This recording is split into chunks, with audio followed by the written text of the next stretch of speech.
नमस्कार दोस्तों, स्वागत है आपका सिंकोरी एजुकेशन यूट्यूब चैनल पे। मेरा नाम है अजय शर्मा और मैं यहाँ पे आपके लिए क्लास 12 की मैथमेटिक्स को ले रहा हूँ। और यहाँ पे सबसे पहला जो चैप्टर है वो हम यहाँ पे चैप्टर 3 मैट्रिसेस के जो है मैं आपको शॉर्ट नोट जो है प्रोवाइड करवाऊंगा। शॉर्ट नोट जो है इंट्रोडक्शन पार्ट जो है वो प्रोवाइड करवाऊंगा, जिससे कि आपको ईजिली कॉन्सेप्ट बन जाए बहुत ही लेस टाइम में। तो यहाँ पे हम डिस्कस कर रहे हैं चैप्टर नंबर 3 मैट्रिसेस। उससे पहले मैं आपको बता दूं कि आप जल्दी से सिंकोरी एजुकेशन को फटाफट से जाके और सब्सक्राइब कर दें और वीडियो को लाइक कर दें, शेयर कर दें और कमेंट जरूर कर दें, जिससे कि आपको फिजिक्स, केमिस्ट्री, बायोलॉजी और क्लासेस भी जो है आसानी से मिल जाए और कॉन्सेप्चुअल लेवल पे आपका जो है जल्दी से जल्दी आपका रिवीजन हो जाए, जिससे कि आप 3 मंथ बाद जो आपके एग्जाम्स आने वाले हैं वो सीबीएसई के एग्जाम्स या आरबीएसई के एग्जाम्स में आप अच्छा परफॉर्म कर पाएँ। तो बिना टाइम वेस्ट किए यहाँ पे हम स्टार्ट कर रहे हैं चैप्टर नंबर 3 मैट्रिसेस को। उसके अंदर सबसे पहले मैंने यहाँ पे कुछ पॉइंट्स बनाए हैं जिसके अंदर आप इजीली जो है जो एक्सरसाइजेज हैं उनको कर सकते हैं। जैसे कि 13.1 है, उसको आप इजीली जो है अटेम्प्ट कर सकते हैं अगर आप इस वाले पार्ट को जल्दी से समझ लें। सारे क्वेश्चंस आपसे हो जाएंगे, लेकिन मैं कुछ इंपॉर्टेंट क्वेश्चंस को भी डिस्कस करूंगा आगे, 1 बाय 1 करके सारी चीज़ों को डिस्कस करने वाला हूं। तो चलिए शुरू करते हैं हम। सबसे पहले यहाँ पे चैप्टर 3 मैट्रिसेस लिखा हुआ है और first, second, third, fourth 4 point के अंदर मैंने 13.1 को जो है डिवाइड कर दिया है, जिससे कि आपका अच्छे से जो है कॉन्सेप्चुअल लेवल पे जो है आपका पूरी तरीके से आपको वो सारे कॉन्सेप्ट्स 1 बाय 1 करके समझ में आ जाए इजी तरीके में और लेस टाइम में। चलिए, तो सबसे पहले है आपका इंट्रोडक्शन, उसके बाद आता है आपका इंट्रो पार्ट, के बाद आता है ऑर्डर, उसके बाद टाइप्स और उसके बाद आता है इक्वल। तो ये introduction of matrices, order of matrices, types of matrices और इक्वल मैट्रिसेस के बारे में हम डिस्कस करने वाले हैं आज की क्लास में। तो आपको इजीली जो है सारी चीजें अच्छे से समझ में आ जाए। तो सबसे पहले बात करें अगर इंट्रो की, तो इंट्रो जो है हमारा इंट्रो पार्ट जो है उसको हम डिस्कस कर लेते हैं। इंट्रो जो है वो क्या है, यहाँ पे मैट्रिसेस जो है होती क्या है। मैट्रिसेस जो है वो होती है हमारी रेक्टेंगुलर रेक्टेंगुलर रेक्टेंगुलर अरेंजमेंट। अगर डेफिनेशन लेवल पे बात करूं मैं, तो रेक्टेंगुलर अरेंजमेंट जो है वो क्या होती है, हमारी मैट्रिसेस होती हैं। रेक्टेंगुलर अरेंजमेंट बोल सकते हो आप सिंपली कि एक रेक्टेंगुलर अरेंजमेंट है जिसके अंदर कोई डेटा दिया हुआ है, उसको आप आराम से रो और कॉलम में दिखा सकते हैं। उसको इजीएस्ट वे में समझने के तरीके को क्या बोलते हैं, हम मैट्रिसेस बोलते हैं, जो कि एग्जाम में नहीं पूछा जाता। आपसे डेफिनेशन कोई नहीं पूछेगा, बस आपको एक ध्यान रखना है कि एक रेक्टेंगुलर अरेंजमेंट होता है जिसको हम इस तरीके से डिनोट करते हैं 1 2 3 4। अब ये एक रेक्टेंगुलर अरेंजमेंट है, जो कोई इंफॉर्मेशन आपको दी हुई है उसको आप एक टेबुलर फॉर्म या रेक्टेंगुलर फॉर्म में आप अच्छे से दिखा सकें, इसी को हम क्या कहते हैं, मैट्रिक्स कहते हैं। अब मैं यहाँ पे बात करूं तो मैट्रिसेस, यहाँ पे मैट्रिसेस को मैं मैट्रिक्स भी बोल दूंगा। यहाँ पे बात एक ही है, जब भी मैं एक मैट्रिक्स की बात करूंगा तो मैं मैट्रिक्स बोलूंगा, और यहाँ पे मैट्रिसेस क्या होता है जब मैं बहुत सारी मैट्रिसेस की बात करूंगा। ठीक है, तो रेक्टेंगुलर अरेंजमेंट को क्या बोलते हैं, हम एक मैट्रिक्स बोलते हैं। कोई भी ऐसा अरेंजमेंट जो कि रेक्टेंगुलर तरीके से दिखाया गया हो उसको हम मैट्रिक्स बोलते हैं। ये क्लियर है, ये बिल्कुल ईजीएस्ट वे में मैंने आपको बता दिया। उसके बाद आता है हमारे पास ऑर्डर। ऑर्डर क्या होता है मैट्रिक्स का, वो कैसे निकाला जाता है उसके बारे में हम डिस्कस कर लेते हैं। कि ऑर्डर की बात करूं अगर मैं, तो ऑर्डर यहाँ पे होता है हमारा m इंटू एन। क्या होता है ऑर्डर, ऑर्डर हम दिखाते हैं m इंटू एन से। अब m क्या होता है हमारा, उसको भी हम देख लेते हैं आसानी से। तो m होता है हमारा नंबर ऑफ रोज। क्या होते हैं, नंबर ऑफ रोज। और ये होता है हमारा नंबर ऑफ कॉलम्स। क्या होता है, नंबर ऑफ कॉलम्स। ठीक है, तो नंबर ऑफ कॉलम और नंबर ऑफ रोज जो है वो यहाँ पे m इंटू एन को दिखाता है। तो ये ऑर्डर हम आसानी से फाइंड आउट कर सकते हैं। देखिए नंबर ऑफ रोज कैसे, इसको काउंट, इसको देखिए यहाँ पे पहली रो है और दूसरी रो है, तो m का वैल्यू क्या हो गया, 2 हो गया यहाँ पे। ठीक है, अगर यहाँ पे बात करूं पहला कॉलम है दूसरा कॉलम है, तो n का वैल्यू क्या हो गया यहाँ पे, 2 हो गया यहाँ पे। तो आपको समझ आया होगा ये बात कि 2 इंटू 2 जो है वो क्या हो गई हमारी, इस मैट्रिक्स का क्या हो गया, ऑर्डर हो गया। ठीक है, तो ऑर्डर निकालना है सिंपली m इंटू एन से। अब आपको कोई भी मैट्रिक्स दे दे आसानी से आप उसका ऑर्डर फाइंड आउट कर सकते हैं, m इंटू एन से, number of rose, number of columns. ठीक है, तो आप कोई भी मैट्रिक्स ले लें आप। अगर मान लीजिए मैंने लिखा यहाँ पे 1 लिखा, तो यहाँ पे 1 क्या है, 1 इंटू 1 का, क्योंकि इसमें एक ही रो है और एक ही कॉलम है। अगर मैं बात करूं यहाँ पे 1 2 3, अगर इनकी बात करूं मैं, तो ये क्या है हमारा, ये हमारा है कॉलम। और यहाँ पे अगर रो की बात करूं तो वो कितना है, वो यहाँ पे है 3 यहाँ पे क्या है, हमारी रोज है। तो यहाँ पे 3 इंटू 1 का इसका क्या हो गया, ऑर्डर हो गया। तो आप किसी भी मैट्रिक्स के बारे में आसानी से आप पूरी तरीके से समझ के देखिए, ये वाला जो पार्ट होता है हमारा, इसको हम क्या करते हैं, कॉलम। ठीक है, और ये वाला जो पार्ट होता है हमारा, वो क्या होता है, हमारा रो होता है, रो वाला पार्ट होता है। ठीक है, ये वाला पार्ट। अगर अगर ऊपर से नीचे आते हैं हम तो वो क्या होता है हमारा कॉलम, और अगर हम दाएं से बाएं लेफ्ट टू राइट जाते हैं तो वो क्या होता है हमारा रो होता है। तो इसको आसानी से समझ लो, ऑर्डर भी आपके समझ में आ गया तो दूसरा पार्ट भी हो गया। बिना बहुत कम टाइम में अपन इसको अच्छे से जो है समझ लें, फालतू चीजों को ना देखें और जल्दी से जल्दी अपन इसको कंप्लीट कर लें, ये मेरा मोटिव है। ठीक है, तो अब स्टार्ट करते हैं आगे। तो थर्ड जो पार्ट है हमारा वो है टाइप्स। टाइप्स ऑफ मैट्रिक्स क्या होता है उसके बारे में डिस्कस कर लेते हैं। तो मैंने यहाँ पे पहले मैं डिस्कस करता हूँ सबसे पहले रो मैट्रिक्स को। किसको कर रहा हूँ यहाँ पे, रो को डिस्कस कर रहा हूँ। तो रो मैट्रिक्स क्या होती है हमारी, फिर मैं बात करूंगा आगे स्क्वायर मैट्रिक्स। तो रो मैट्रिक्स के अंदर केवल क्या होती है, एक ही रो आती है। क्या आती है, एक ही रो जो है वो आने वाली है। तो यहाँ पे आपके पास एक ही रो, मतलब 1 2 3 और ये 4, तो ये एक ही रो हो गई। तो इसका मतलब क्या हो गया, 1 इंटू, यहाँ पे कॉलम्स कितने हो गए, 1 2 3 और 4, तो 1 इंटू 4 का ऑर्डर हो गया इसका, जो m इंटू एन मैंने आपको लास्ट में बताया था। तो आप यहाँ पे क्या कह देंगे इसको, ये एक रो मैट्रिक्स है। ठीक है, सेकंड की बात करूं अगर मैं, तो कॉलम की बात कर लेता हूं। तो कॉलम जो है हमारे पास वो होता है इस तरीके से, जिसमें एक ही कॉलम होता है। ठीक है, एक ही कॉलम होता है। तो यहाँ पे अगर मैं बात करूं रो की 1 2 3 4 तो हमारा क्या हो गया, m हो गया। और अगर कॉलम की बात करूं तो वो क्या है हमारा, एक ही कॉलम है। सिंपल, बिल्कुल एकदम सिंपल तरीके से आप समझिए हर चीज को कि रो और कॉलम क्या होता है। रो जो है वो एक ही पार्ट को दिखाता है, ठीक है, लेफ्ट टू राइट एक ही दिखा दिया, और ऊपर से नीचे आ गए अगर, ठीक है, अप से डाउन, डाउन से अप यहाँ पे आए, तो यहाँ पे कॉलम जो है हमें वो मिल गया। एक कॉलम चाहिए हमें, एक ही रो चाहिए, तो इसको रो मैट्रिक्स बोल देते हैं, इसको कॉलम मैट्रिक्स बोल देते हैं। समझ में आई आपको बात। अगर थर्ड पार्ट की बात करूं तो वो होता है हमारा स्क्वायर मैट्रिक्स। कौन सा होता है, स्क्वायर मैट्रिक्स होता है। तो स्क्वायर मैट्रिक्स जो है वो किस तरीके की होती है, ये देख लीजिए एक बार। स्क्वायर मैट्रिक्स में क्या होता है, m और n जो है वो दोनों इक्वल होते हैं। m क्या होता है, नंबर ऑफ रोज, n क्या होता है, नंबर ऑफ कॉलम्स। तो यहाँ पे अगर मैं बात करूं तो 1 2 3 4 5 6 7 8 9, तो यहाँ पे ये क्या हो गए, 9 एलिमेंट्स हैं, जो कि क्या है 3x3 के फॉर्म में है। देखो 3 तो रो है, ठीक है, 3 तो रो है आपकी, और यहाँ पे 3 ही कॉलम है, 1 2 और 3। तो यहाँ पे 3x3 क्या हो गया हमारा। और नंबर ऑफ एलिमेंट्स की बात करूं तो आप 3 को 3 से मल्टीप्लाई करेंगे तो 9 एलिमेंट्स हो जाएंगे। 1 2 3 4 5 6 7 8 9, 9 ही एलिमेंट्स है इसके अंदर। समझ में आया आपको कि नंबर ऑफ एलिमेंट्स कैसे निकालते हैं। और स्क्वायर मैट्रिक्स किसको कहते हैं, जिसके अंदर m जो है वो किसके इक्वल हो जाता है, n के इक्वल हो जाता है। ठीक है, अगर मैं बात करूं रो में m का वैल्यू 1 हो जाता है, ये फिक्स है। और अगर मैं बात करूं यहाँ पे कॉलम में, तो उसमें n का वैल्यू 1 हो जाता है, तो उसको कॉलम मैट्रिक्स कहते हैं। रो मैट्रिक्स में m का वैल्यू 1 हो जाता है, और स्क्वायर मैट्रिक्स में m इक्वल टू क्या हो जाता है, n हो जाता है। बिल्कुल बेसिक, कोई भी कुछ भी नहीं करने की जरूरत, सिंपल तरीके से इसको समझिए, जो इंपॉर्टेंट बातें हैं आपके लिए। ठीक है, तो आगे हम डिस्कस करते हैं यहाँ पे। तो आगे हम यहाँ पे बात करें अगर फोर्थ पार्ट की, तो फोर्थ पार्ट क्या होता है दोस्तों हमारा, वो होता है हमारा स्केलर मैट्रिक्स। क्या होता है, स्केलर मैट्रिक्स। ठीक है, और अगर मैं फिफ्थ नंबर पे बात करूं तो वो होता है हमारा डायगोनल मैट्रिक्स।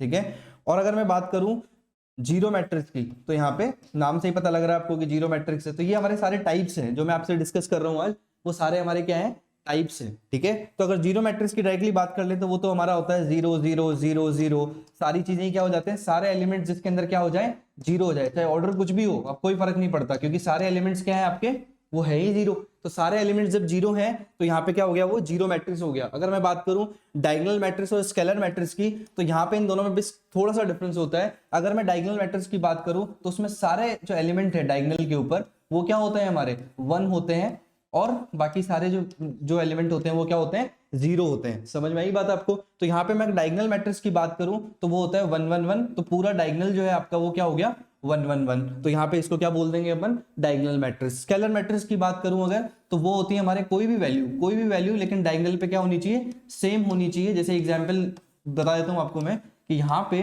अगर ये वाली मैट्रिक्स जो है √3 0 0 0, आप देख रहे हैं बीच वाला जो है वो क्या है आपका, स्केलर है, एकदम सेम है।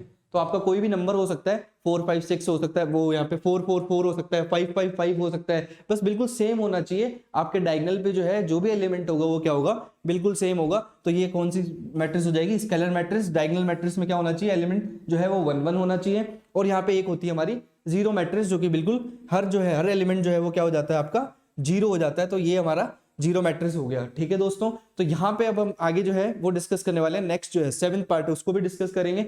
इससे पहले आपको बताइए यहाँ तक कोई प्रॉब्लम आई है किसी तरीके की। पहली जो बताई थी मैंने रो मैट्रिक्स, दूसरा था वो कॉलम मैट्रिक्स, तीसरा जो था वो यहाँ पे square matrix, scalar matrix, diagonal matrix और जीरो मैट्रिक्स की बात करी है मैंने। तो यहाँ पे आपको ये बात आराम से समझ में आई होगी।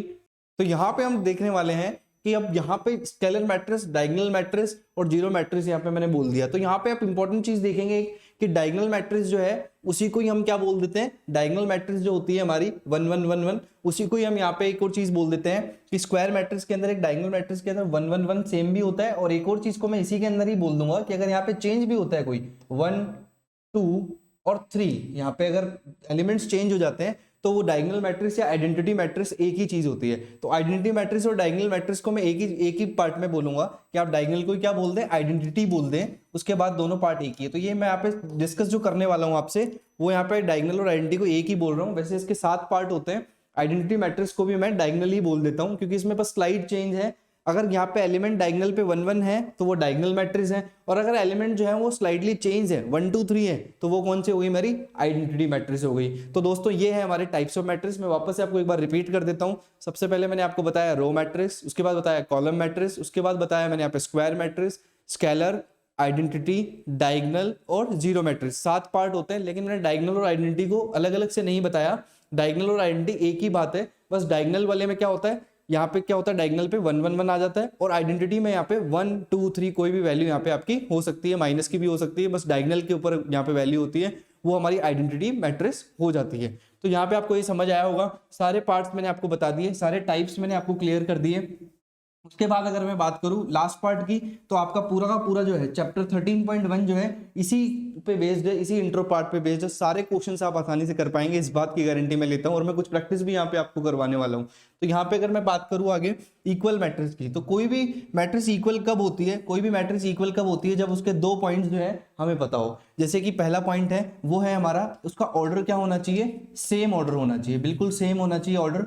ऑर्डर क्या होना चाहिए उसका, सेम होना चाहिए, तो सेम ऑर्डर होना चाहिए। और साथ में एक और चीज है कि aij जो है वो क्या होना चाहिए, किसके इक्वल होना चाहिए, bij के इक्वल होना चाहिए। मतलब जितने भी एलिमेंट्स हैं वो सारे के सारे एक दूसरे के साथ इक्वल होने चाहिए। अब i और j को मैं बता देता हूं कि किसी भी मैट्रिक्स के अंदर अगर हम i और j को डिनोट करें, तो जैसे मैंने लिखा है यहाँ पे a11, तो 1 1 क्या है, i और j है, जहां पे इसका एड्रेस बताया जा रहा है कि यहाँ पे ये पहली रो में पहले कॉलम के ऊपर है। कहाँ पे है, पहली रो में पहले कॉलम पे है, तो इसका एड्रेस हो गया ये। अगर मैं बात करूं नेक्स्ट एलिमेंट की, तो ये क्या हो गया, दूसरी रो में और पहले कॉलम में ही है, a21 हो गया। अगर इधर बात करूं मैं, तो वो क्या हो गया हमारे पास a12, तो ये पहली रो में है और दूसरे कॉलम में है। तो इस तरीके से हम किसी भी चीज को डिनोट कर सकते हैं और अच्छे से बता सकते हैं। तो आई और जे को आप समझे होंगे, जितने भी एलिमेंट्स होंगे हम उसको हम इस तरीके से शो कर सकते हैं। तो यहाँ पे अगर मैं इक्वल की बात करूं, इक्वल मैट्रिक्स की बात करूं, तो यहाँ पे aij इक्वल टू bij होता है, मतलब सारे एलिमेंट्स इक्वल होते हैं। जैसे मैं एक एग्जाम्पल भी ले लेता हूँ आपके सामने, जिससे कि आपको थोड़ा सा क्लैरिटी आ जाएगा। जैसे मैंने लिखा है यहाँ पे z और यहाँ पे लिख दिया w, और यहाँ पे मैं किसके इक्वल कर रहा हूँ इसको, 1 2 3 और 4। तो यहाँ पे अगर पूछा गया कि अगर ये दोनों मैट्रिक्स इक्वल हैं तो आप बताइए एक्स वाई जेड और डब्ल्यू का वैल्यू क्या होगा। तो हम सीधा सीधा इक्वल मैट्रिक्स में यहाँ पे दोनों की दोनों मैट्रिक्स को क्या कर देते हैं, इक्वल लिख देते हैं। जैसे मैंने लिखा यहाँ पे x इक्वल टू क्या आ गया, वैल्यू सीधा 1। अगर ये दोनों इक्वल हैं तो x का वैल्यू 1 ही होगा।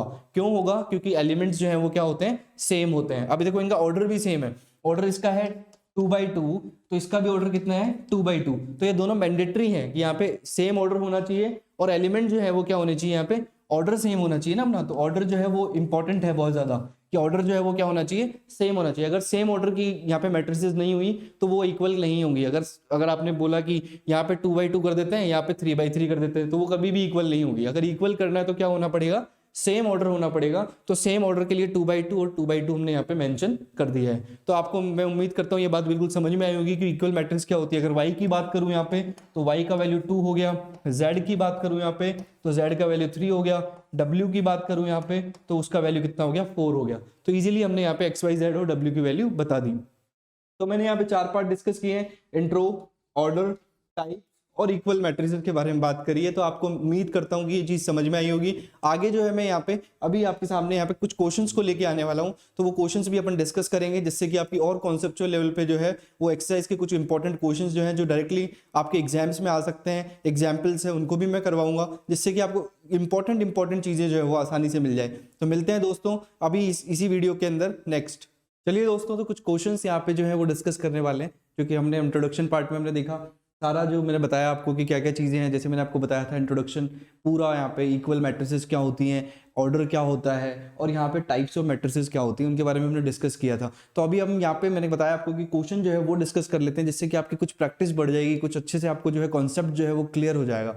तो यहाँ पे आप देख रहे हैं, इफ ए मैट्रिक्स, ये क्वेश्चन आप देख पा रहे हैं पूरा, if a matrix has 24 elements, what are the possible orders it can have, what if it has 13 elements. तो ये आपके पास एक क्वेश्चन यहाँ पे सामने है, जो कि बहुत इंपॉर्टेंट है एग्जाम पॉइंट ऑफ व्यू से भी। जो इंपॉर्टेंट क्वेश्चन है वही हम ले रहे हैं, जिससे कि आपका कॉन्सेप्ट भी बढ़ जाए, अच्छे से आपको बेसिक भी समझ में आ जाए, और इसके अलावा यहाँ पे आपके क्वेश्चंस भी सॉल्व हो जाए। अगर मैं बात करूँ इस क्वेश्चन की, तो यहाँ पे आप देख पा रहे हैं कि 24 एलिमेंट्स आपको लिखे हुए हैं, और आपको बोला कि what are the possible orders it can have, क्या क्या ऑर्डर्स हो सकते हैं। जैसे ऑर्डर के बारे में मैंने आपको बताया था, क्या होता है, m इंटू n जो है वो किसी भी मैट्रिक्स का ऑर्डर होता है, और m जो होता है वो क्या होता है, नंबर ऑफ रोज, और ये क्या होता है, n जो होता है वो क्या होता है, नंबर ऑफ कॉलम्स। क्या होता है, नंबर ऑफ कॉलम्स होता है दोस्तों, ठीक है। तो ये अपने को पता होना चाहिए m और n के बारे में। जैसे कि मैंने आपको इंट्रोडक्शन में बताया था कि क्या क्या होता है हमारे ऑर्डर में, क्या क्या होता है, m इंटू n होता है। तो आपसे बोला गया कि अगर मैट्रिक्स में 24 एलिमेंट है, तो इन दोनों का मल्टीप्लीकेशन कितना आना चाहिए, 24 आना चाहिए। कितना आना चाहिए,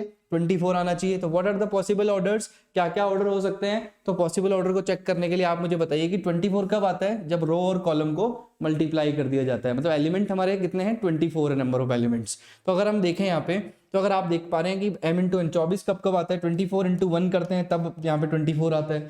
अगर अपन 1 इंटू 24 करते हैं तब यहाँ पे 24 आता है। अगर मैं यहाँ पे लिखूँ 12 इंटू 2 तो वो भी 24 होता है। ये हो सकता है रो और कॉलम, ये एक पॉसिबल आउटकम है। अगर मैं बात करूँ यहाँ पे 2 इंटू 12 तो वो भी हमारा क्या हो गया, एक पॉसिबल आउटकम है। अगर बात करें तो 8 3 भी कितना होता है हमारा, 24 होता है। 3 8 भी कितना होता है दोस्तों, वो भी हमारा 24 होता है। और अगर आप देखें, और अगर कोई भी आप देख पाए, तो यहाँ पे आप देख पा रहे होंगे कि 6 4 कितना होता है, वो भी हमारा कितना होता है, 24 होता है। और 4 6 भी क्या होता है, वो भी हमारा क्या होता है, 24 होता है। तो ये हमारे पॉसिबल आउटकम्स हैं 24 एलिमेंट के लिए। देखिए आप, 24 1 भी 24 होता है, 24 1 भी 24, 12 2 24, 2 12 भी 24, 6 4 24। तो ये सारे हमारे क्या हो गए, ऑर्डर्स हो गए m और n के। तो पॉसिबल कितने यहाँ पे पॉसिबल ऑर्डर्स हो सकते हैं, 1 2 3 4 5 6 7 और 8। तो यहाँ पे क्या आ जाएगा हमारा आंसर, 8 ऑर्डर जो है वो क्या होंगे, पॉसिबल ऑर्डर है। तो हमें पूछा गया कि what are the possible orders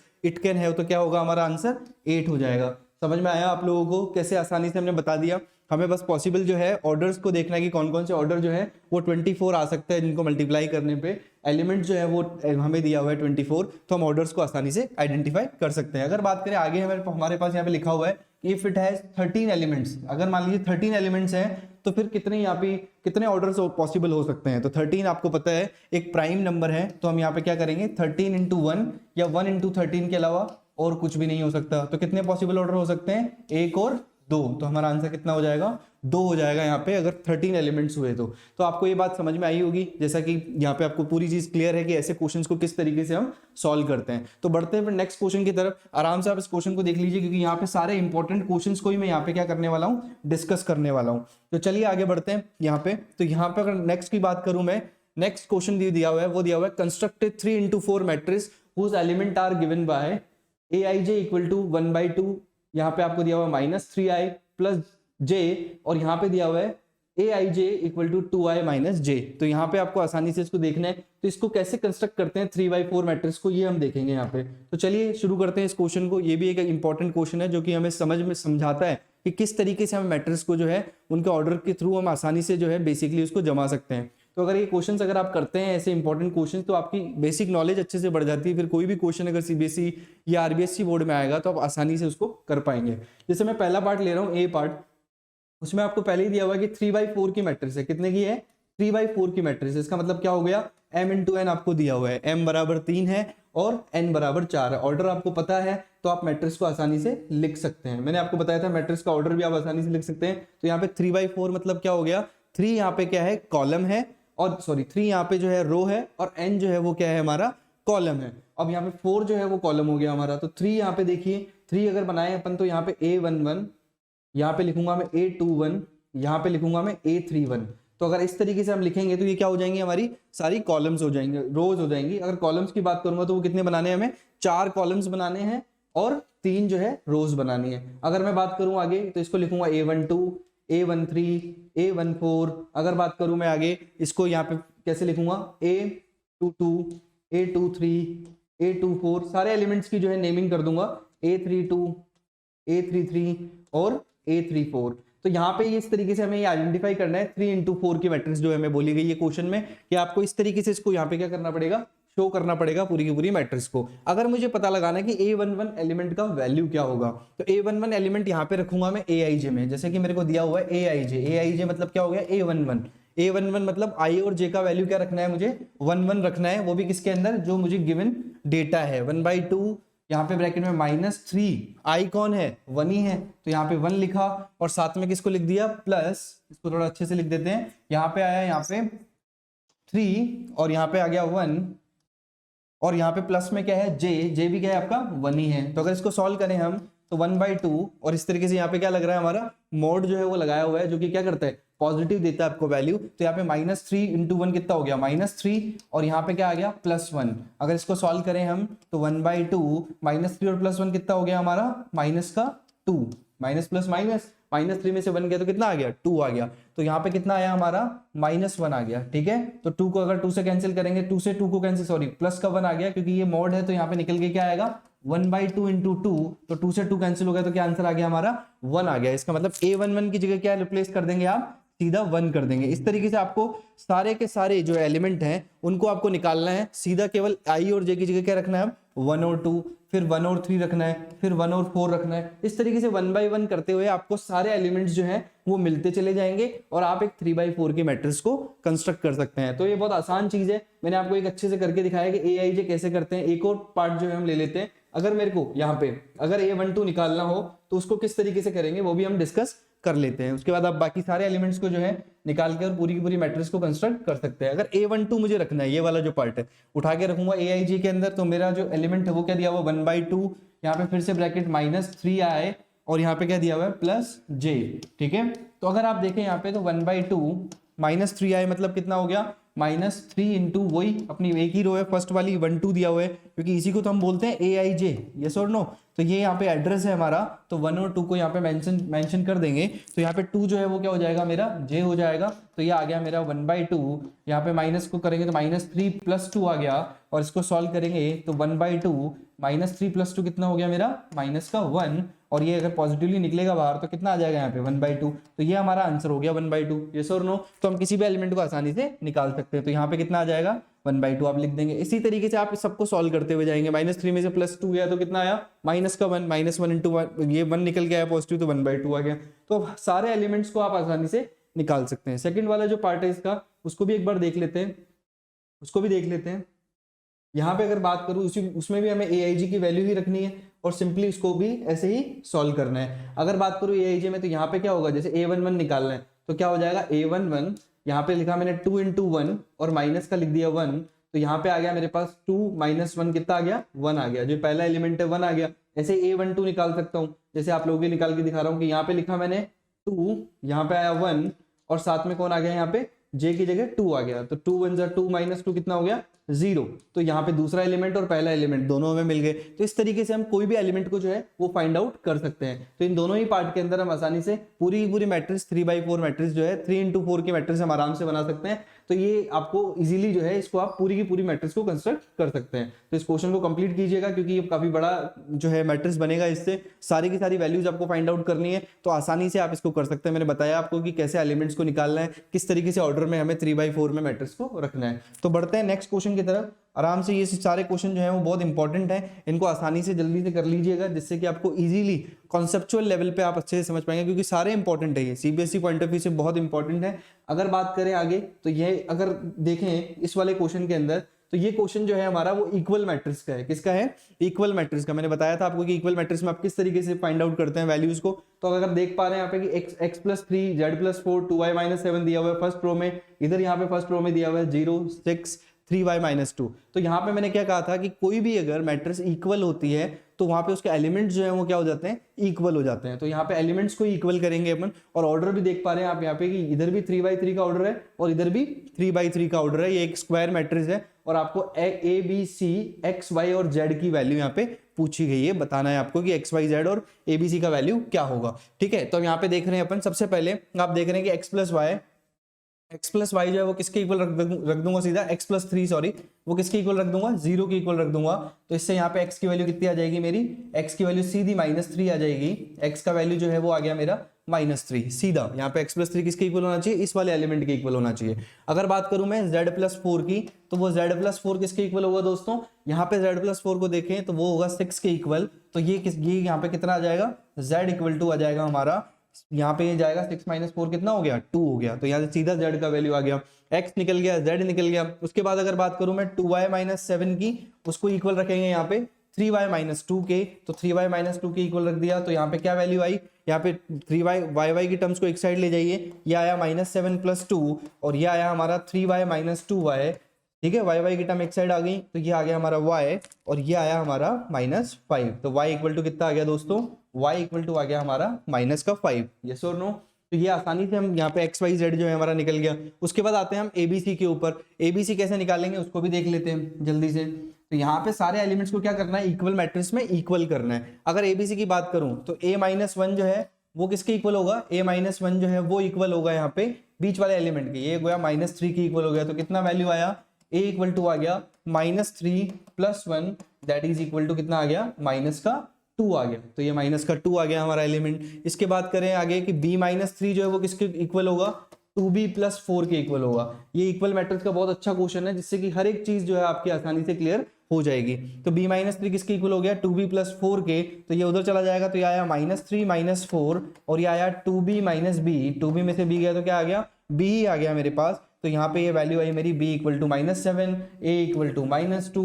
तो इस तरीके से a का वैल्यू भी फाइंड आउट कर लिया, b का वैल्यू भी फाइंड आउट कर लिया। c का वैल्यू फाइंड आउट करना है तो क्या करेंगे दोस्तों, c का वैल्यू जो है आपके सामने ये दिया हुआ है 2c + 2 जो है इस साइड में, इसको भी इसके इक्वल रखना पड़ेगा। तो यहाँ पे लिखा अपन ने 2c + 2 किसके इक्वल है, 0 के इक्वल है। तो 2c इक्वल टू कितना आ गया, -2। तो c इक्वल टू कितना आ गया, -2/2 मतलब कितना आ गया, -1। तो आपकी वैल्यूज क्या आई, -1 -7 एंड -2। तो ये आसानी से आप निकाल सकते हैं, इजी तरीके से आप इसको सॉल्व कर सकते हैं। सीधे सीधे एलिमेंट्स को आपको इक्वल रखना है। तो हमने फाइंड आउट कर लिया ABC एंड XYZ। आगे बढ़ते हैं दोस्तों, आगे बढ़ते हैं नेक्स्ट क्वेश्चन की तरफ।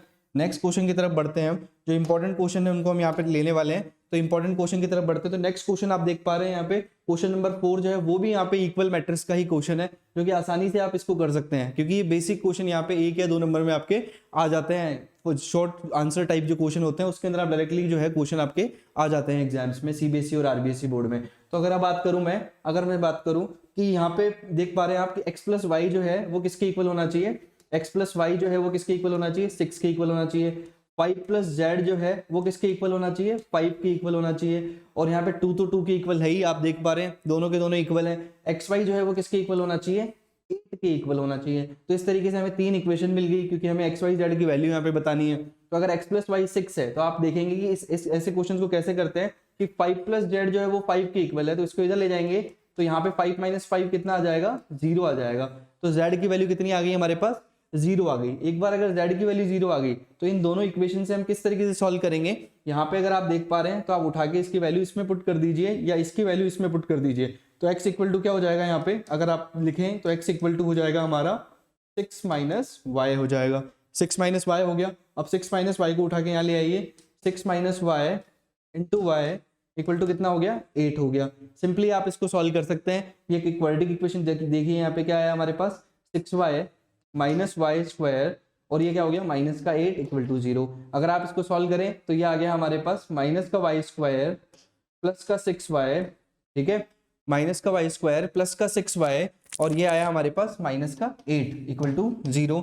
अगर इसको और अच्छे से लिखें तो y² - 6y plus 8 equal to 0, ठीक है। तो y में हमारी ये इक्वेशन बन गई है। तो y जो है यहाँ पे क्या बन जाएगा हमारा y²। इसको अगर हम कट करें, अगर इसको लिखें तो 4 और 2 हम यहाँ पे ले सकते हैं, y² - 4y। इसको अगर फ्रैक्शन कर दें इसका तो 4y, अगर इसको फैक्टर बना दें इसका तो 4y और यहाँ पे क्या आ गया 2y। तो 4y - 2y तो ये कितना हो गया यहाँ पे 6y हो गया, और दोनों को मल्टीप्लाई करेंगे तो क्या आ जाएगा 8y² भी आ जाएगा। तो y को कॉमन ले लेंगे तो यहाँ पे आ गया y-4 और यहाँ पे आ गया हमारा y-4 अगेन। तो एक वैल्यू आई हमारी 4 और एक वैल्यू आई हमारी 2।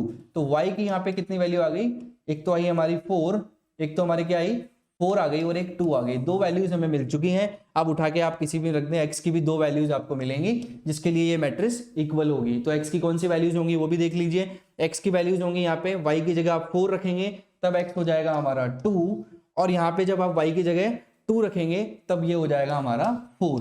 तो इस तरीके से z की वैल्यू हमें पहले ही फाइंड आउट कर ली थी, z इक्वल टू क्या आ गया 0 आ गया। तो इस तरीके से हम इक्वल मैट्रिसेस के अंदर इस तरीके से क्वेश्चंस को सॉल्व करते हैं, सारे पार्ट्स को इक्वल कर देते हैं और आसानी से जो है हम XYZ की वैल्यू फाइंड आउट कर सकते हैं। तो उम्मीद करता हूं आपको ये वाला क्वेश्चन भी समझ में आया होगा। अब जल्दी से जाके और चैनल को सब्सक्राइब कर दें और यहाँ पे बेल आइकन को जरूर प्रेस कर दें जिससे कि आपको लेटेस्ट नोटिफिकेशन जो है वो मिलती रहे। तो बढ़ते हैं आगे नेक्स्ट क्वेश्चन की तरफ।